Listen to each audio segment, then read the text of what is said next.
సరే ఇప్పుడు మీరు చెప్పినట్లు ఇమాజిన్ దట్ నాకు ఎగ్జామ్కి ప్రిపేర్ అవ్వాల్సిన సోర్సెస్ అన్నీ ఉన్నాయి. I have enough time as well. ఏం ప్రిపేర్ అవ్వాలి, ఎలా ప్రిపేర్ అవ్వాలి అనేది నాకు తెలుసు. బట్ ఆల్సో హౌ లైక్ ఎంతవరకు ఇది పాసిబుల్ అవుతుంది దట్ సెల్ఫ్ మోటివేటెడ్గా ఉండడం. కొంతమందికి ఏమవుతుందంటే ఒక 1 hour చదవగానే ఇంకొక 15 minutes ఫోన్ తీసుకోవాలని, లేకపోతే you want to watch your favourite series are television on చేసేయడం, లేదా ఇంకొకటి ఏదో డైవర్ట్ అయిపోతాం అండ్ దెన్ అక్కడి నుంచి ఇంకొక దానికి ఎండ్ ఆఫ్ ద డే మళ్ళీ when I come back it will be ఒక 5-6 hours అనేది వేస్ట్ అయిపోతుంటుంది. ఈ సెల్ఫ్ మోటివేటెడ్గా ఉండడం ఎంత ఇంపార్టెంట్ అండ్ హౌ మచ్ ఇది ఇంత క్రూషియల్ రోల్ ప్లే చేస్తుంది in your exam result?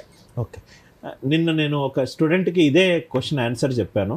Sir, do you want me to stop delete all the apps present in the mobile, Instagram, Facebook, Amazon prime అన్నీ తీసేస్తున్నాను sir అని అంటే, ప్రతి ఒక్కరికి లైఫ్లో కొన్ని పీక్ అవర్స్ ఉంటాయి, ప్రొడక్టివ్ అవర్స్ ఉంటాయి. కొంతమంది పొద్దున 5కి లేచి చదువుకోగలుగుతారు, కొంతమంది నైట్ 1-2 వరకు కూడా చదువుకోగలుగుతారు. ప్రతి పర్సన్కి ఒక 2 to 3 hours of productive hours ఉంటుంది.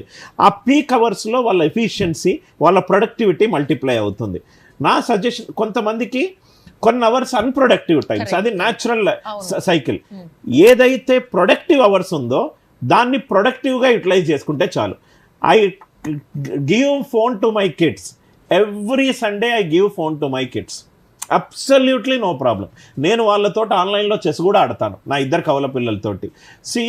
Completely closing one thing does not open other thing. So కాబట్టి అన్ప్రొడక్టివ్ టైంలో అందరికీ అప్పుడప్పుడు మనకు స్ట్రెస్ బస్టర్ కావాలి, అప్పుడు we all have our own sources of entertainment, దాన్ని డినై చేయకూడదు. కానీ ప్రొడక్టివ్ అవర్స్లో మాత్రము మన ఎఫిషియన్సీ మ్యాక్సిమైజ్ చేసుకోవాలి.